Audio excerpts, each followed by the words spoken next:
Somebody last time asked why the people in the Middle Ages were suckers for these arguments that seem to establish the validity of any kind of belief, established through logic and reason and observation, a belief in God, and why they fell for these arguments. And that got me thinking. I mean, one of this is my fault to a degree because I presented Hume as coming in and just blowing these arguments away, which he did, and I'll get back to that. It was a masterstroke and a really important one. But I think I made it sound too easy for Hume. It wasn't easy. I'm not talking about, well, first of all, it was not easy in terms of political courage because it just wasn't cool to be an atheist. And secondly, it was not easy in terms of how smart you had to be to make up those arguments. And a lot of the stuff that I criticized St. Thomas's proof for the existence of God, those proofs, most of the criticisms I gave you were from Hume, or at least half of them. Believe it or not, a couple of them came from Voltaire and and others. But I don't want to make it seem like it was too facile for him to do this. And so, what I want to do today, I don't usually like to do this, but I want to get a broad picture, a broader picture, and kind of go back to the very beginning. I don't like to do this too much because I can handle specific arguments with more credibility than I can a big picture. Big pictures are almost never justifiable completely. They're all just okay. Here's how you can look at this, and that's what I'm going to give you today. I'm less comfortable with that, but I'm going to do it anyway. um, so when I say big picture, I'm going to start at the beginning of the universe. I guess that's about as big as we need to go. And here's what happened. I wrote this out simply because I don't usually write this stuff. Um, but I wrote it out because I was afraid I'd spin off into, 10 different topics, and I wanted to keep it uh, as focused as I could. So anyway, here we go. And this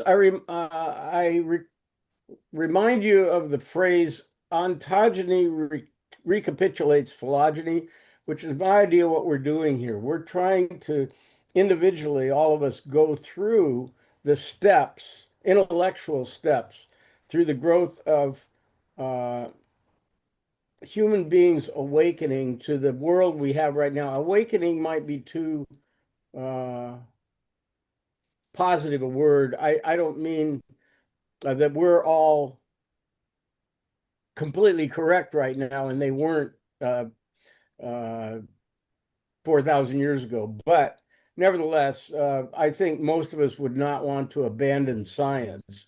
And that's kind of what I'm going to be talking about. By the way, some of my Latino buddies are up on the roof right now, blowing the roof off. And I have never understood people's hostility to Latinos. I just love the fact that I live in San Rafael. We got a vibrant Anyway, that's off the subject. But that's where the noise is that that's where the noise is coming from.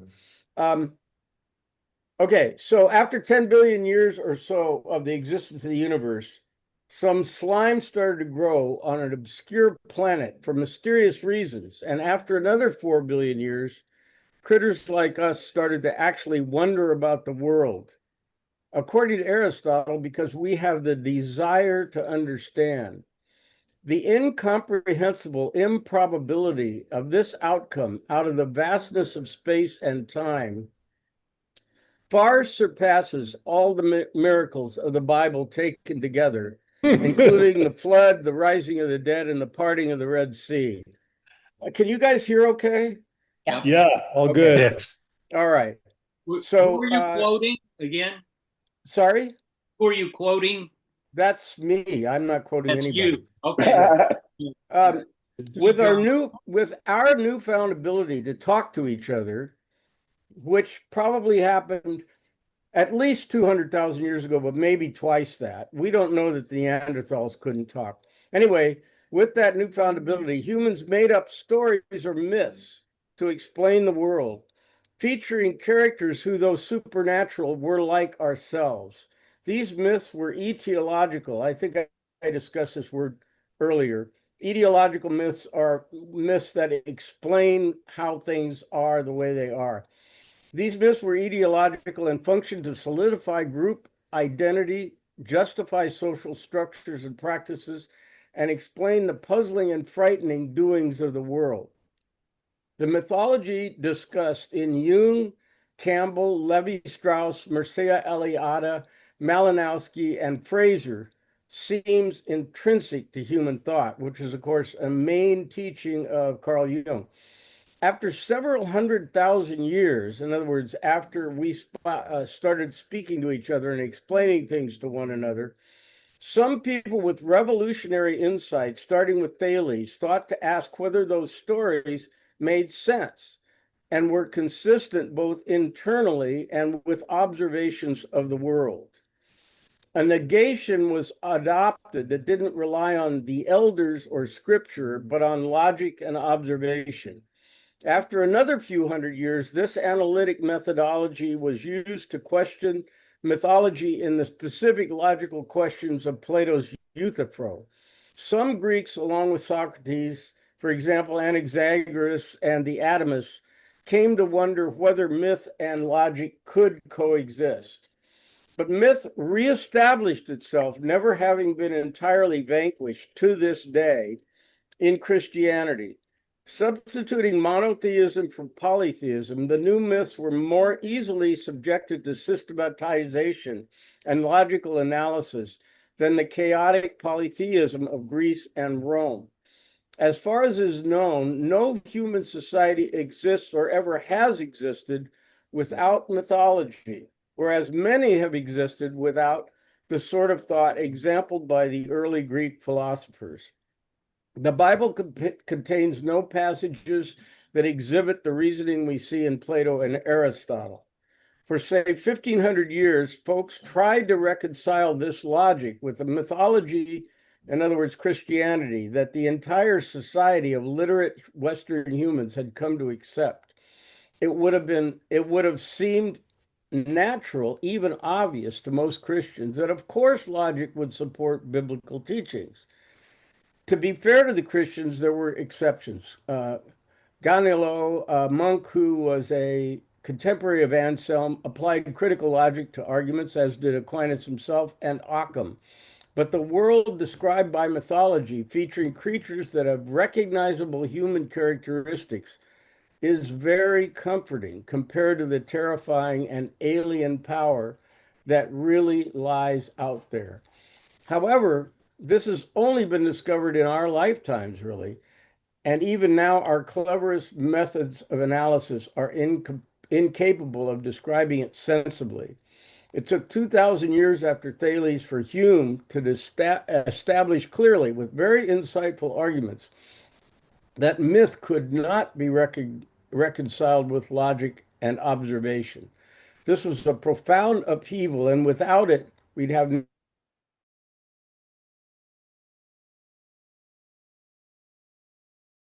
minimum, and probably twice that. Mythology was what humans used to understand the world.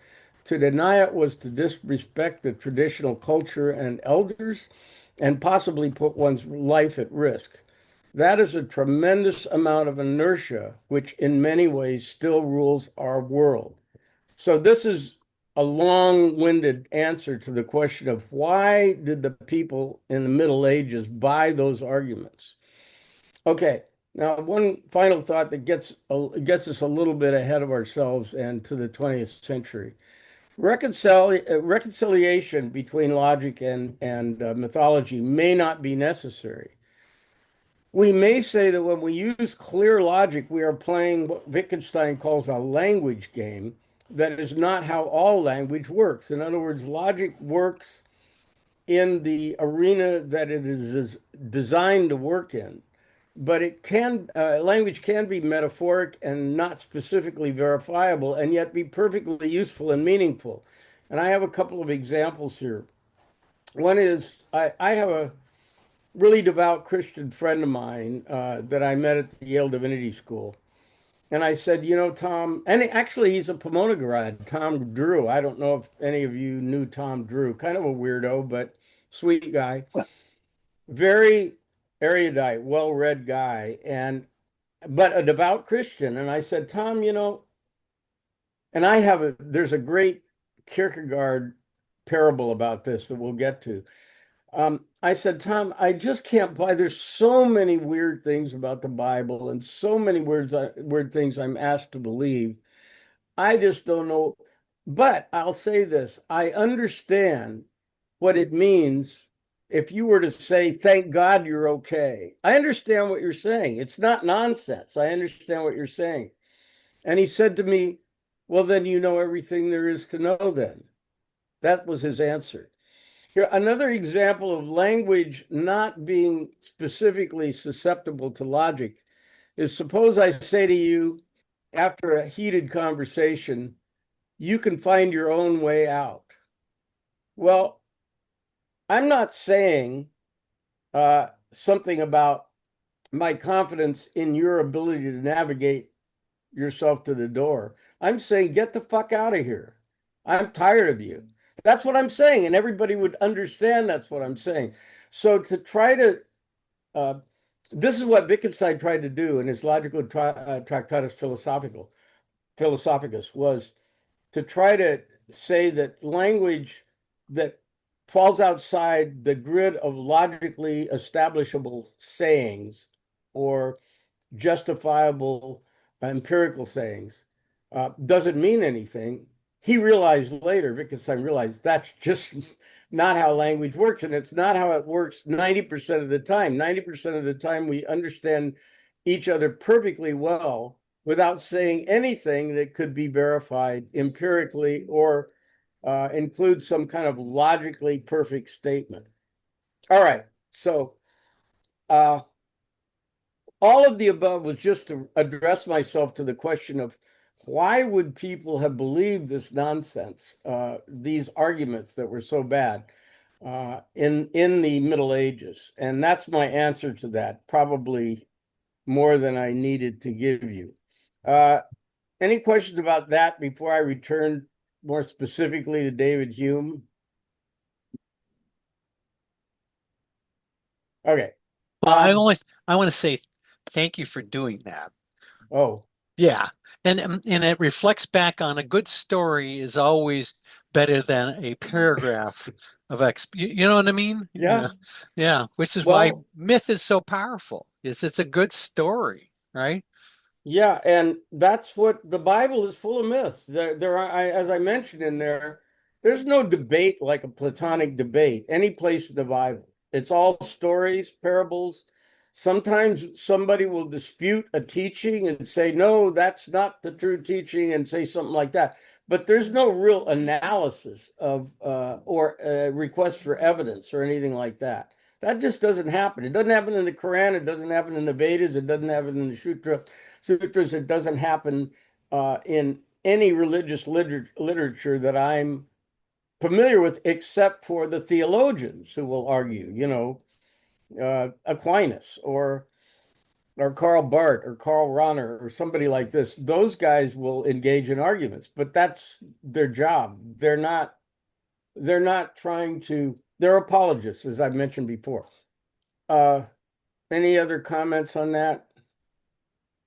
Is it understood? Do you think that by believers that the Bible is made up of myths, that the symbolic nature that they understand that? Or Well, I I don't think, know. I'm not. I don't know personally. It always seemed like fairy tales to me. But well, yeah, I know you can't, I can't, can you still hear me? yeah, Okay, I can't characterize what all Christians believe. There's a certainly a school of thought that every word of the Bible is the gospel truth right out of God's mouth, and it's not possible to dispute even a sentence, which is a little weird because there, as I may have mentioned, there are two and not genealogies of Jesus in the Gospels, and they don't agree with one another. So I'm not sure how I can accept one of those as being God's honest truth and the other one as also being God's honest truth, because they're inconsistent with one and incompatible with one another. I don't know how, there's a million things like that in the Bible. I may have mentioned, if you want to read a great critique of the Bible itself, Thomas Paine, the founding father, his Age of Reason is fabulous. It's just such a great book. That's Thomas Paine. Anyway, there are people, Doug, that believe that, and then there are other people who believe that, well, like Jefferson, that you could just take out the teachings of Jesus and believe that. But I don't think Jefferson would have called himself a typical Christian. I think he made that with his eyes wide open. He made that list or that Jefferson Bible with his eyes wide open. And that was true of Paine too. I mean, they believed in some kind of deity, but they thought the stories of the Bible were unacceptable. Socrates thought that the stories of the gods in Homer were also inconsistent with something that would be actually true. Socrates was critical of that, which by extension, I think we can assume Plato was critical of that. Barry, you had your hand up? I wanted to ask you, how do you account for the fact that so many scientists, uh, contemporary scientists who are respected for their great analytical abilities, also tend to be believers in a supernatural, uh, godlike entity? Well, That true? I'm sorry. Who's Yeah, going is to say? that really true, Barry?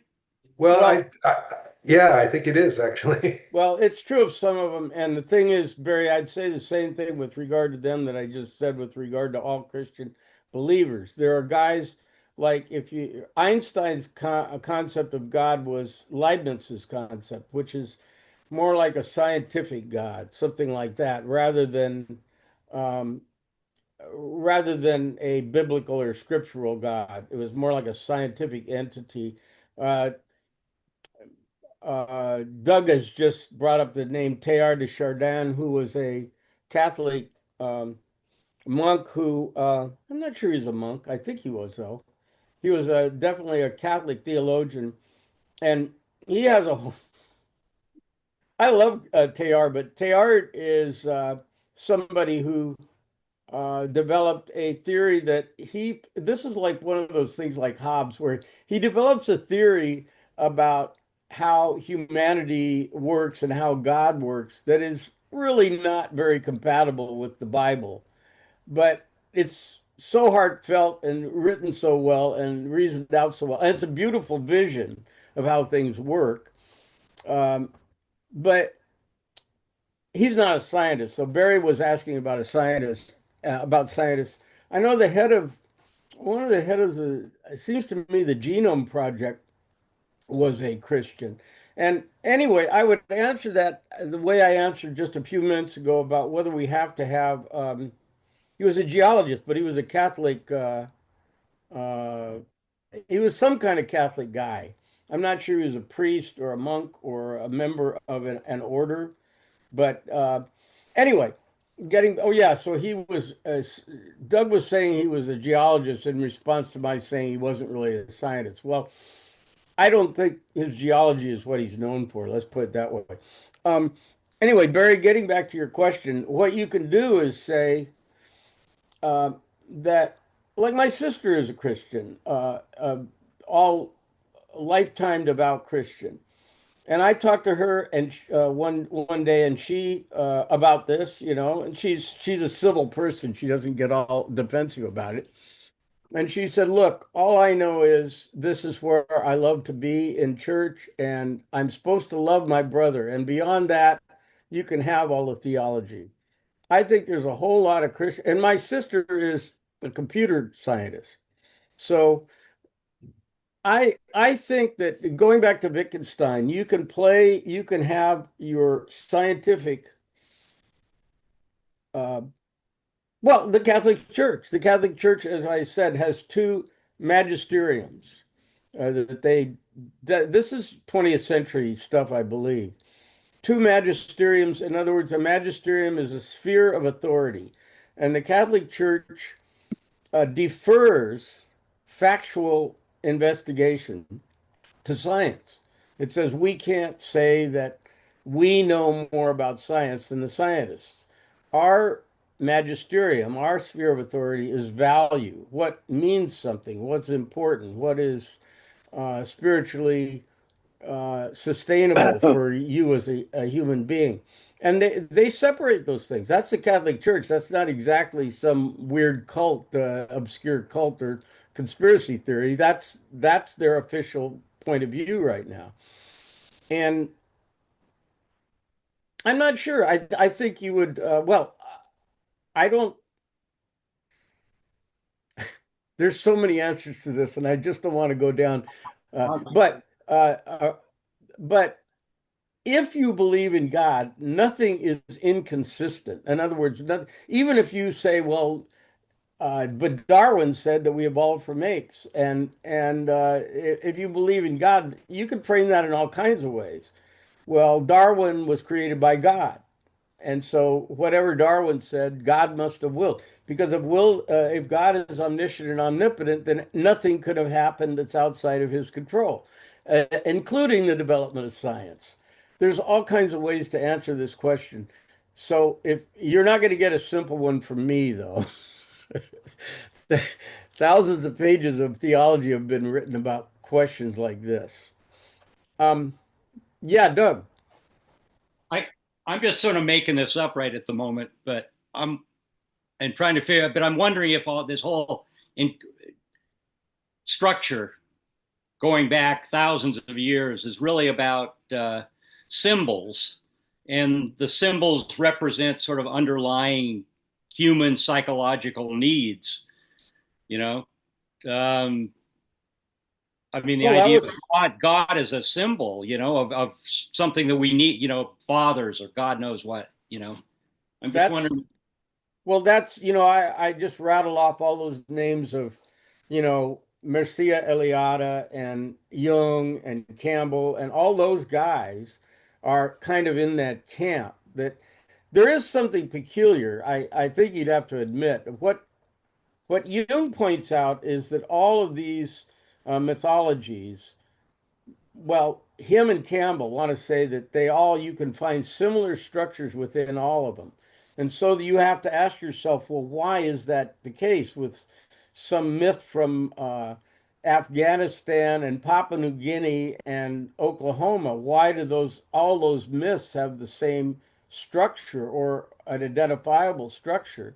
And of course, Carl Jung attributes that to the collective unconscious, that there is a kind of collective unconscious that we all share in organically, and that's what produces similar stories from different cultures. Let's Go see. back to Plato? Does this go Yep. back to the forms? Uh, it would be a different way of explaining certain things than the forms. The forms, however, I don't think make Darwin. Excuse me. I don't think that Jung makes the claim that these uh, archetypes, of what he calls them as archetypes of the collective unconscious. I don't think he makes the claim, as Plato would, that they actually reflect some real thing in the universe, some real structure of the universe. He's just saying that, yes, we share these. Malinowski thought that myths have pragmatic functions within a society. I mentioned some of them, that if you believe certain things, it solidifies the community and explains why things are done the way they are, or explains why one caste of people is higher than another caste of people. So it can having a structure like this can lead to a more cohesive society, a religious structure. Anyway, this is such a big question that I think I'm afraid we'll just get lost in speculation. Yeah, Barry. Well, I mean, just saying what I'm taking out of this is, that there are different kinds of ways of thinking. Logical thinking, scientific thinking is one mode of thinking. It's not the only mode of thinking. And non-rational thinking encompasses a lot of the things that are important to us as human beings. And so the fact, it doesn't surprise me that many scientists also have a spiritual set of beliefs because they recognize the limits of science and logical thinking.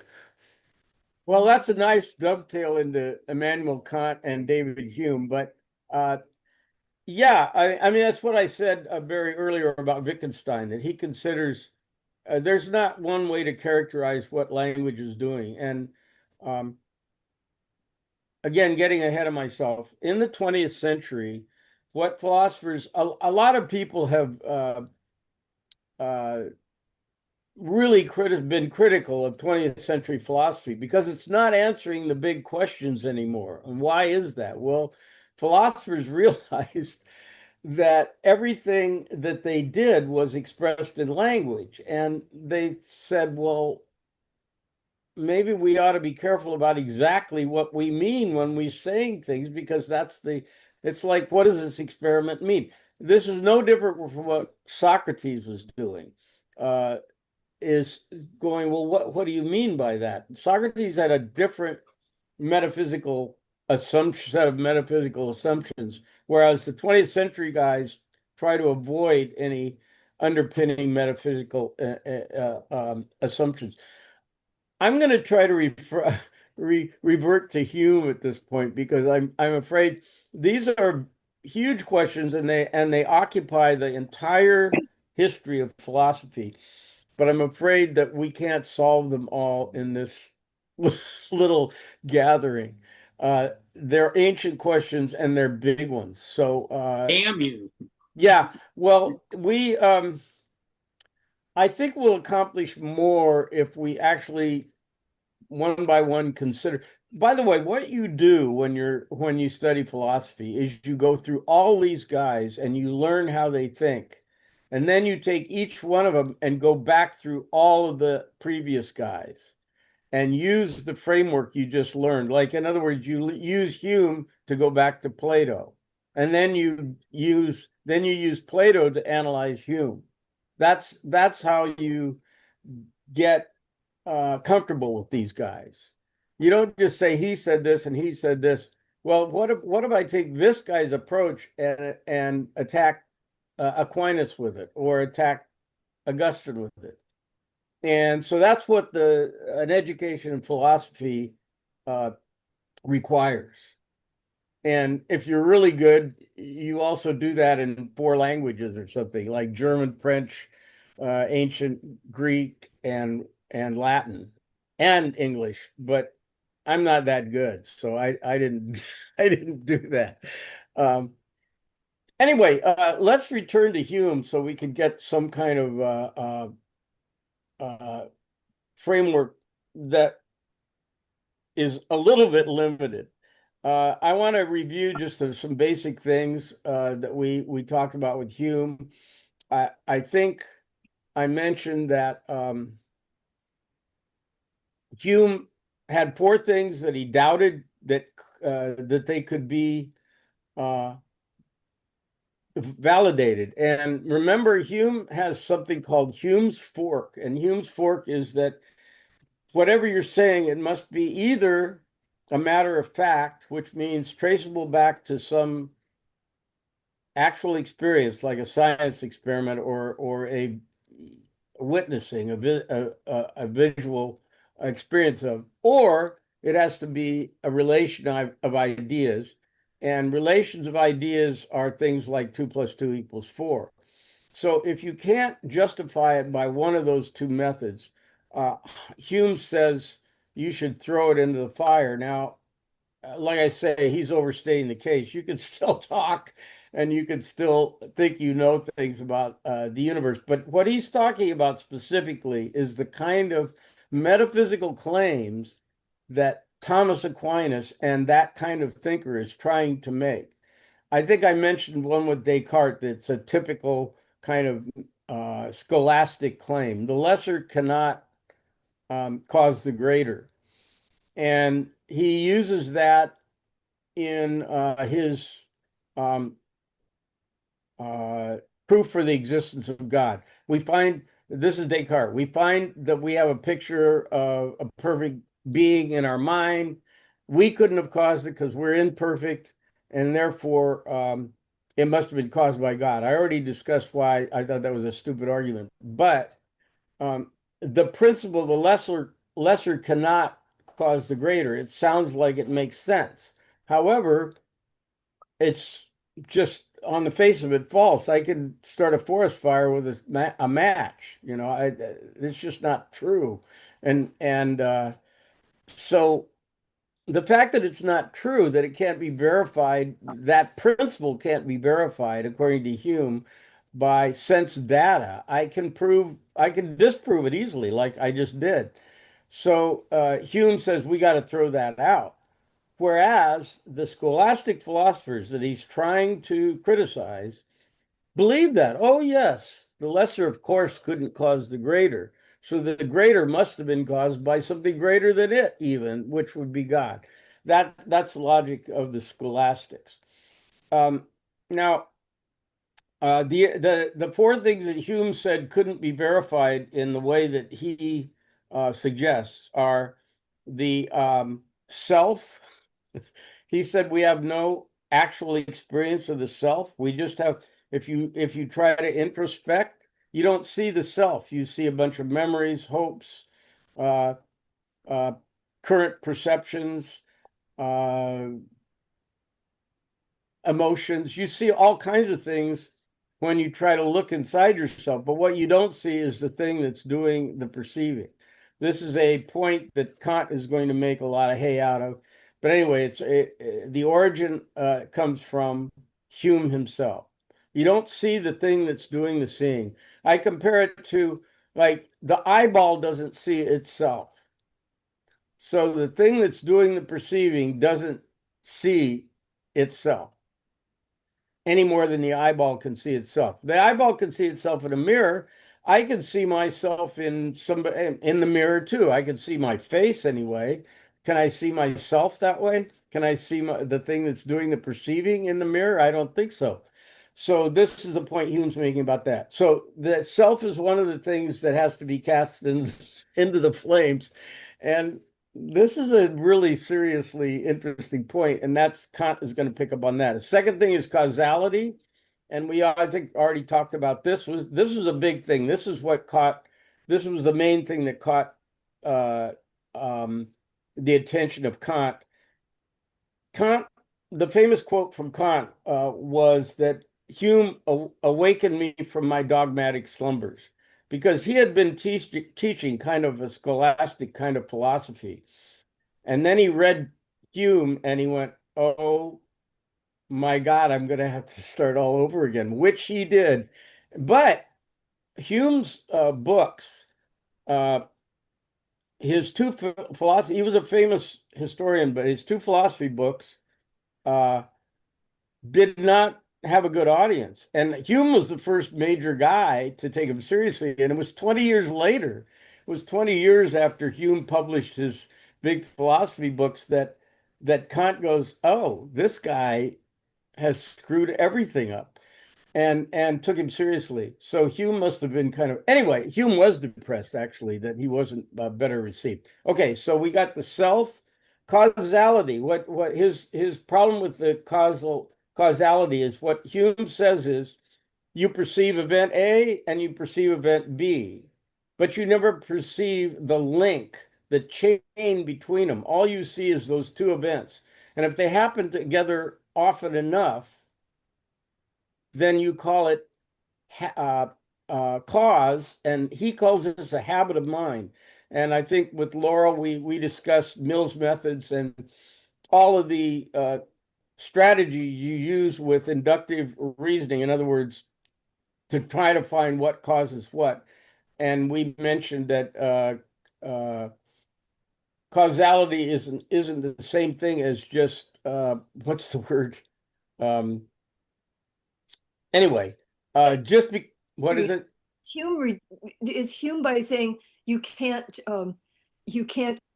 verify causality? Is he rejecting the kinds of science, empirical science that we do in biology, chemistry, physics, whatever, or is he where you can actually do experiments and verify that A causes B with an experimental process as well as serious, careful observations? Is he rejecting that, or Absolutely not. That's not what he's talking about. Remember, he's responding to the scholastic argument that yeah? that the causes can't go on to infinity. There has to have been a first cause, and that's God. That's St. Thomas Aquinas. He specifically, huh? Magical causes. I Yeah, mean, he's specifically causes you hypothesize but can't see or verify. That that he's rejecting the scholastics kind of version. well. I mean, the the way we use causality is perfectly acceptable. You know, like I mentioned, if I hit you in the face and you are mad at me, the reason that you're mad is because I hit you in the face. That we understand that perfectly well. By the way, I don't think I'll do that. Uh, but what he's talking about is metaphysical arguments by this whole tradition of scholastic thinkers that said that we can reason from these two events uh, to an event that we've never seen and could not see, namely God. We the the There is one sense, Laurel, in which he does say we can question science, but not the way you said. He says that all science is perforce history. In other words, we can't know that something completely beyond our imagination couldn't happen 2 seconds from now. We can't know that. All we can know is based on all the science we've observed up to this moment. Beyond that, we can predict, and by the way, I think I mentioned this too again. The law of induction, the problem of induction is that the law of induction has always worked in the past, so it will work in the future. Well, the problem with that is that it's circular. The only reason we know the problem of induction work the only reason we know induction works is that it always has worked. So you're using the logic, the internal logic of induction to justify itself, and that can't be validated. Meredith. Um, Now, my dad, who was a scientist, used to say, change is the only constant. And I think I always understood him to mean that nothing is fixed, that you're being downloaded constantly, you as yourself, and that otherwise things in general are changing constantly. And therefore, there's not a fixed, you can't say a self exists except in a momentary way. Okay, does that remind you of anybody we've talked about? Not yet. Heraclitus, does that ring a bell? Heraclitus said you can't step into the same river twice, and so Oh, right. Yeah, yeah. everything is always changing. So this is an old idea and very, but I think what we try to do in science, because I've said before that all science assume the truth of Platonism, that somehow there are laws out there that don't change, that are like like the speed of light or the law of gravity. We don't expect them to change tomorrow. Hume says something more radical. He says even that is just based on our prior experience. We can't prove that the law of gravity won't change tomorrow. It's a pretty good chance it won't, but we're basing it on the law of induction, and the law of induction can't be proved except by using the law of induction. Uh, okay, let me move on to so the self and causality are two of the things that Hume denies. And once again, not the common sense way. He's not throwing all of science into the dustbin. He's saying that for metaphysics, you can't trace something that you if you can't trace something that you've never observed, uh, no, you can't trace something you've never observed out to a certainty.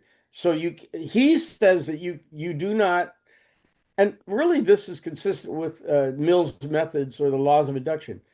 What you do is you say, does this event always occur with this event? If so, it's caused by it. There are variations to that. If A is never present when B is present, then they're probably not correlated.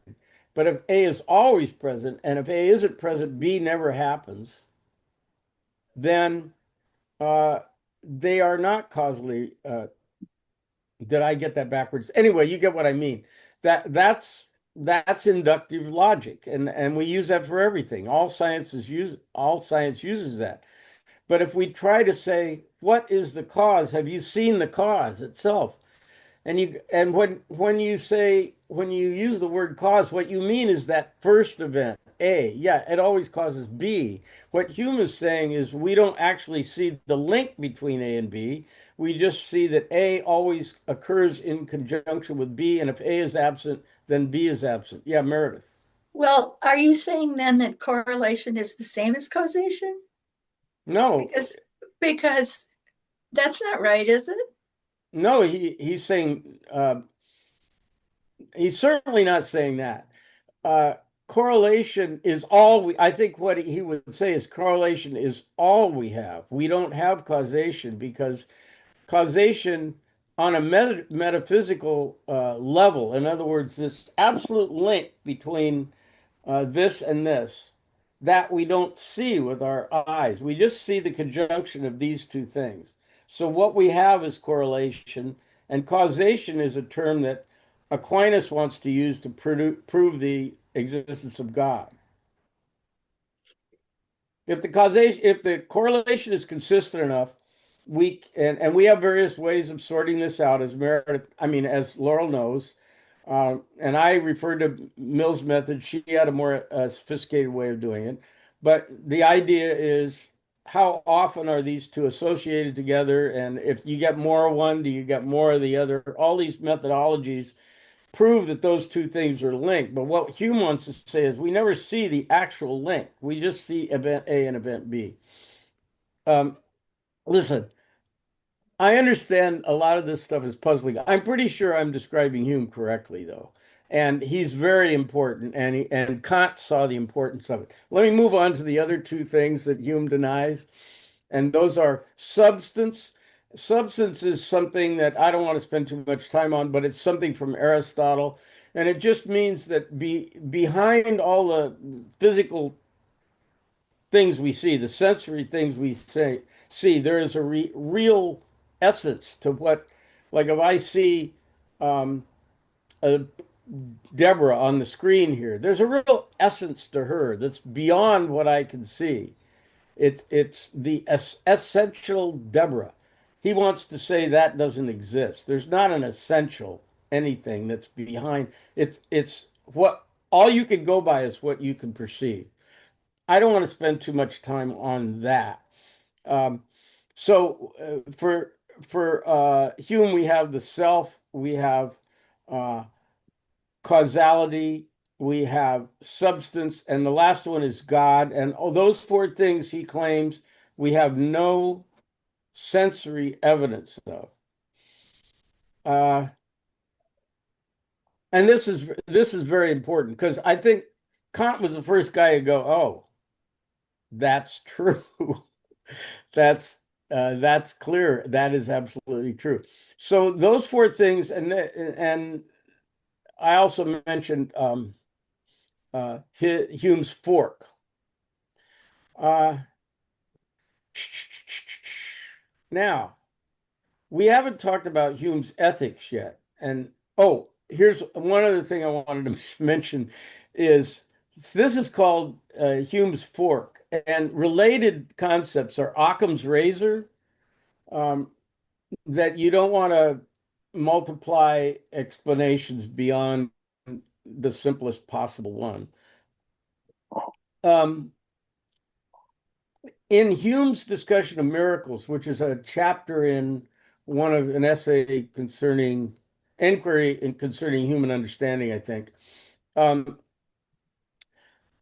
and this is important too. Hume's razor, you could call it that. No testimony is sufficient to establish a miracle, which by definition breaks the laws of nature and causality, unless the falsehood of that testimony would even be more miraculous.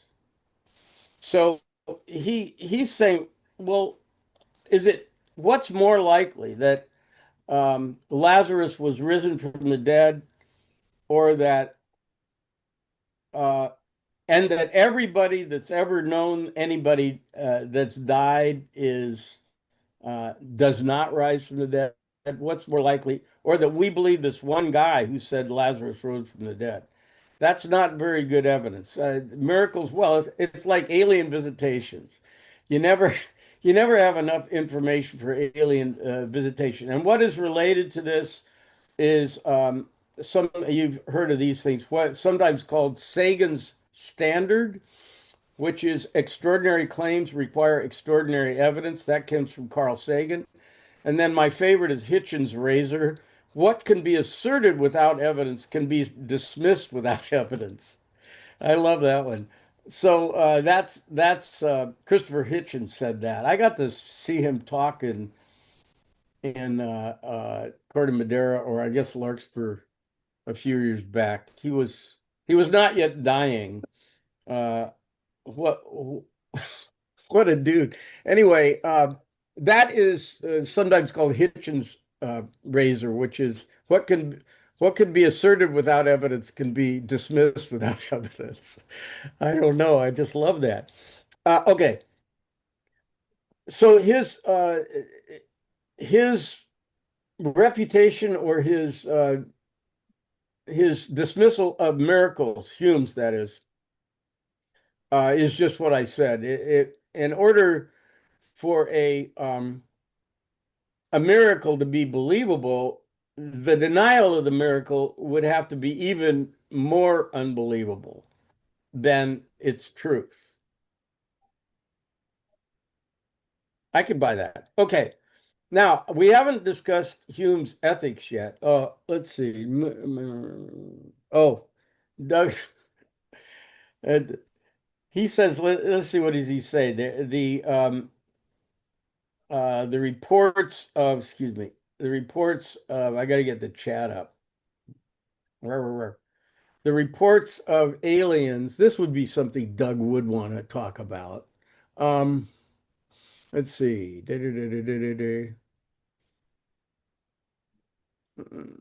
Oh, yeah. Recent map showing the places where reports of alien sightings, and they're almost exclusively from North America, as well as some in Central and South America.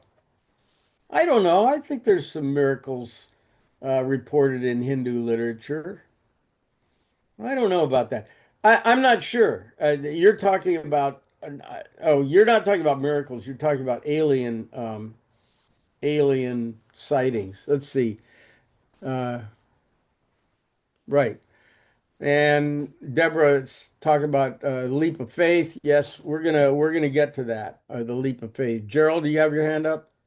Yeah, just a quick question. Does Hume ever come up with an example where he thinks that the miracle is more likely than the observation? No. For him. No, he doesn't. But I use this argument all the time about against conspiracy theorists. I remember talking, this guy got really angry too. I was saying, well, one of the conspiracy theories about the Kennedy assassination was that NORAD was stood down the day Kennedy was assassinated. I don't know if that's true or not, but I thought, am I supposed to believe that all the guys that have, what NORAD is uh, what is it exactly? Anyway, it's our radar defenses of the watching Soviet missiles come supposedly from Alaska. That's our defense of that. And one of the conspiracy ideas was that that was stood down, so something really really weird is going on that day. And I'm thinking, Yeah, the Joint Chiefs of Staff and all the officers to do with the military protection of the United States were all in on the Kennedy assassination, and nobody's said a word in all the years since. None of those guys who have dedicated their lives at great risk to themselves to defending the United States were all part of a conspiracy to kill Kennedy. That was one of the things. That seems quite a bit more unlikely that some dude did it, you know? Anyway, so I use that argument, and often conspiracy theories are just like that. They say, okay, well, look, did you know this happened? Well, yeah, okay, so that happened on the same day. That doesn't mean that the mafia was involved necessarily. Anyway, I don't want to get into that. You guys probably have your own passionate beliefs about that. What I said to this guy is, look, if in fact he was killed by some great conspiracy. And since that time, not one of the conspirators has offered any evidence to support that.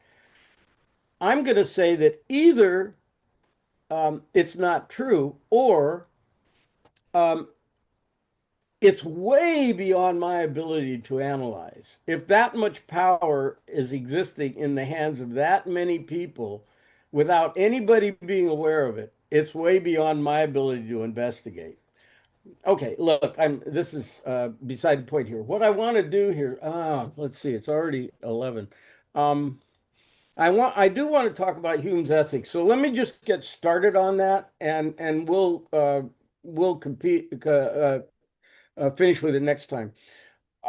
First of all, uh, Hume is famous for the what's called the is-ought problem, and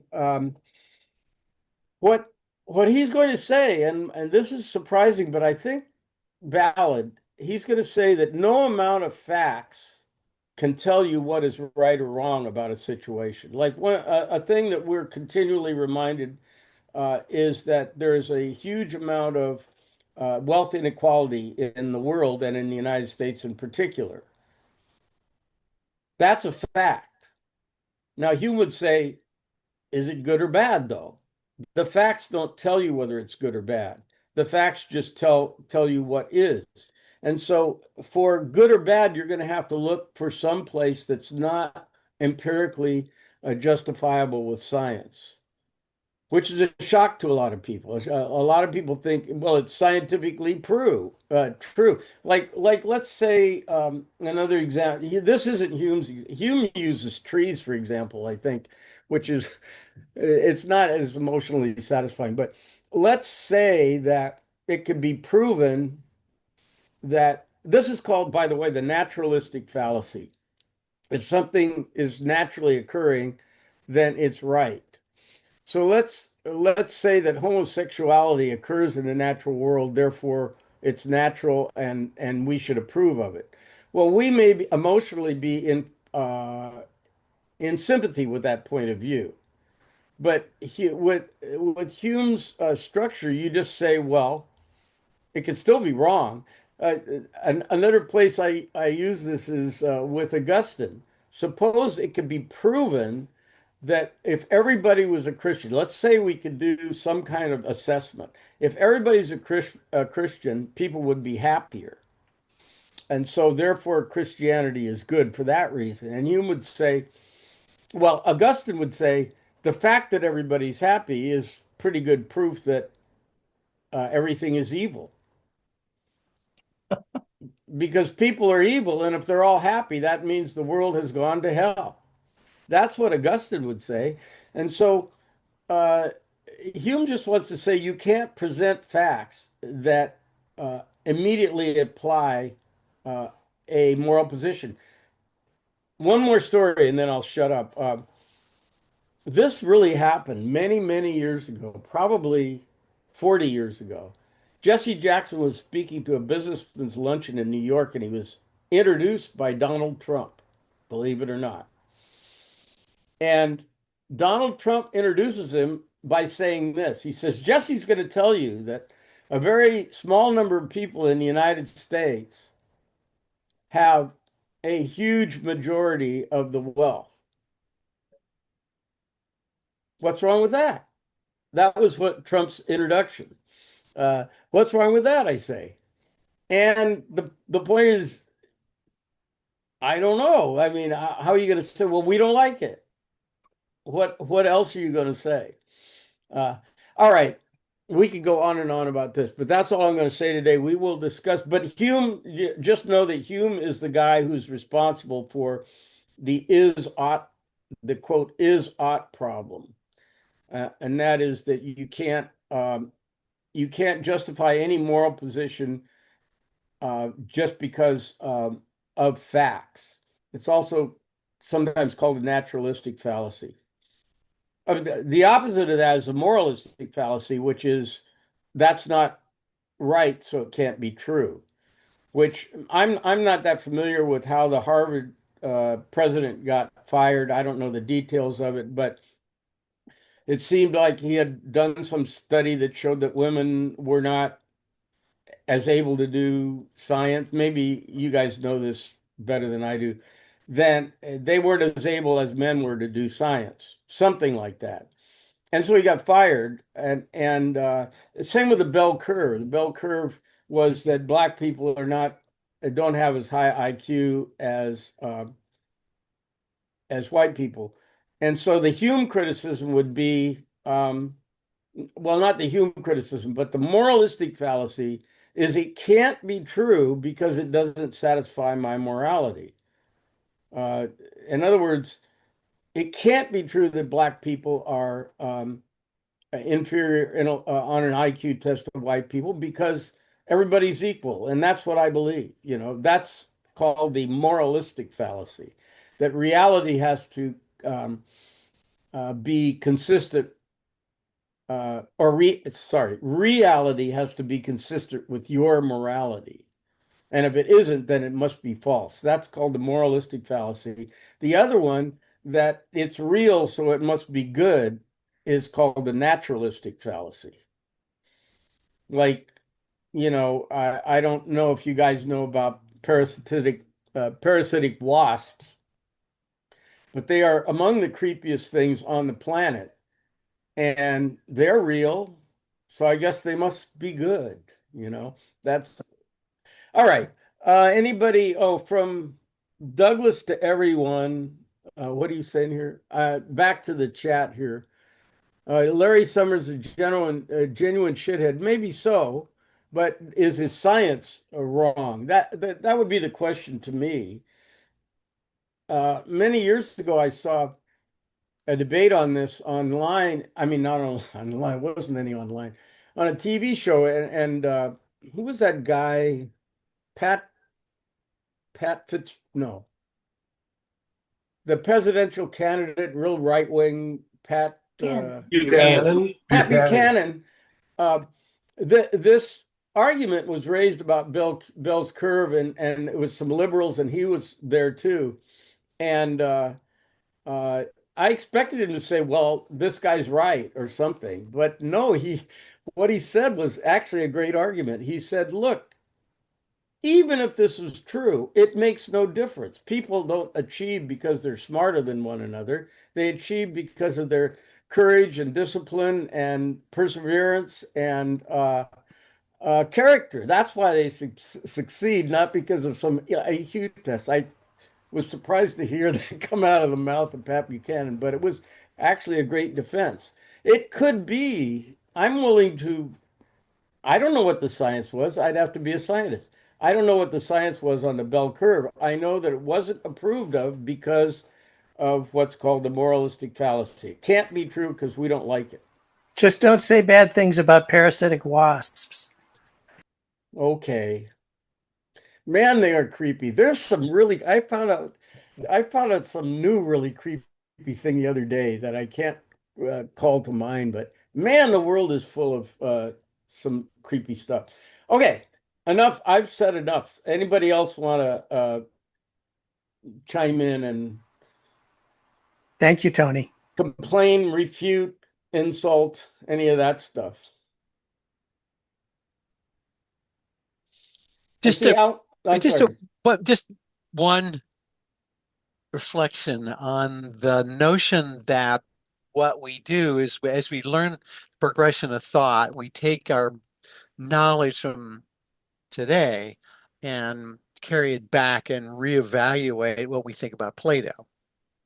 It's interesting that the real breakthrough in artificial intelligence is when they realize that when I go through this process and I learn something, I need to go and look back again, sort of, I need to do the same thing.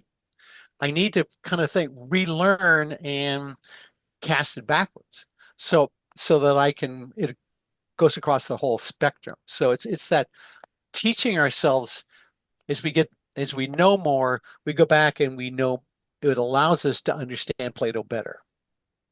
Isn't that basically what we're trying to do? Yeah, I've been following artificial intelligence with interest, not because the main reason is that I think it's very uh, interesting in displaying how difficult human consciousness is to replicate. It's much easier with language and like chess. It's famous for beating the greatest chess master. Well, chess is a very confined playing field compared to right now in this room. Just us talking is more complicated than a chess game. It's not challenging that way because no, we're not trying to win here, but the signals that a human being assesses at every instant of his life is so complicated and so layered compared to a game of chess that we tend to overemphasize how smart the computer has to be to win a chess game and forget about my example is always making a sandwich. Let me see a computer make a sandwich. The stuff you have to know to make a sandwich is unbelievable. It's an unbelievable, and not talking about some gourmet sandwich. I'm just talking about a plain old, turkey sandwich. The stuff you have to know to make a sandwich. Wait. I just have to interject. Bill got up well, at least 5 minutes ago, and proceeded to open the refrigerator. And after pulling out a frozen French roll that he microwaved to warm up, pulled out mayonnaise, mustard, some cold chicken, lettuce, tomato, and a couple of other things. And he's been doing that the entire time while he's been listening, and it looks like an incredible sandwich. Well, even if it weren't incredible, the fact is that in doing that, he would have recognized if the cheese was moldy, if the turkey had gone rotten. All those things would be completely automatic to him. But if you could imagine a robot trying to figure out whether the meat had gone bad Or the bread frozen. or the bread, we don't have even we're not even at the baby steps in having machines that can do that kind of stuff. Tony, this reminds me of a comment I heard of several years ago. Someone who was working in the field of AI, he said, "Working on AI has given me great respect for the mental capabilities of an imbecile." Yes, absolutely. And you just keep running into that. I think about it. I just often think about it, like yesterday I had a watering can and it was kind of stopped up, and so I had to unscrew the top and kind of get my finger around in the top of it and figure out what was, and then get it out. And I thought, could a robot do this? I mean, first of all, would a robot be able to figure out what was going on? Would it be able to unscrew the top? Would it be able to get its finger in there and fish out what was stopping up the? It's just a very simple thing that we have a billion years. Let's just say we have only 20 million years behind us, allowing us to do those things automatically. Um, Yeah. we're not going to come up with a robot can do it very soon. Even animals have, I mean, the other dog, the Simca, I had a friend who was blind over for lunch on Sunday, and she's very hesitant, not just because of the blindness, but she has some mobility issues. And Simca hadn't seen her before, and he's never been trained to do anything. But when she walked in the door with a cane and walking very, very, very slowly, he came over to her and put his head right under her hand and walked really slowly next to her. And she leaned on him. And he obviously had figured something out in his little dog brain from observation and found a way to make himself useful. And so I mean, it's I don't see robots doing. I mean, you have to program a robot to do this. This is a dog. That's right. He has in his dog brain something that says this is the way you are in the world. This is another argument against Hobbes saying that everything we do is selfish, because we can observe that kind of behavior throughout the animal kingdom, that Yeah. kind of thing where an animal senses another animal being in distress in one way or another and seeks to fix it or at least stand by. And Hobbes saying that that doesn't exist is just so contra, and he considers himself an empiricist, so he knows what, he's observed all this stuff. Well, apparently he hasn't observed all that much. We're going to get back to them because Hume has induction, but it's induction with a very, very lot of evidence sitting there saying this thing at least has existed in the past. We've observed it. Yeah. We don't know what the cause is, or God motivating the dog to be a good dog. But I'm not so worried about the cause. I just want to know, how do we act in the world? Yeah, and so I think those kind of things are observable with people too, despite what Hobbes says. Hume's, by the way, Hume's criticism of Hobbes is this. He says, I mentioned Hobbes was a nominalist in the sense that he says that all of our ideas of good and evil don't exist in the world. They're whatever threatens us, we consider evil, and whatever benefits us, we consider good. That's what Hobbes says. There's no actual goodness or evil. And Hume says, well, if that were the case, we wouldn't understand, if we read history, we wouldn't understand why somebody was acting evil, because it's certainly not going to threaten us. Or you read fiction, you can tell what character is evil and what character is good. It's not going to jump out of the book and hit you over the head.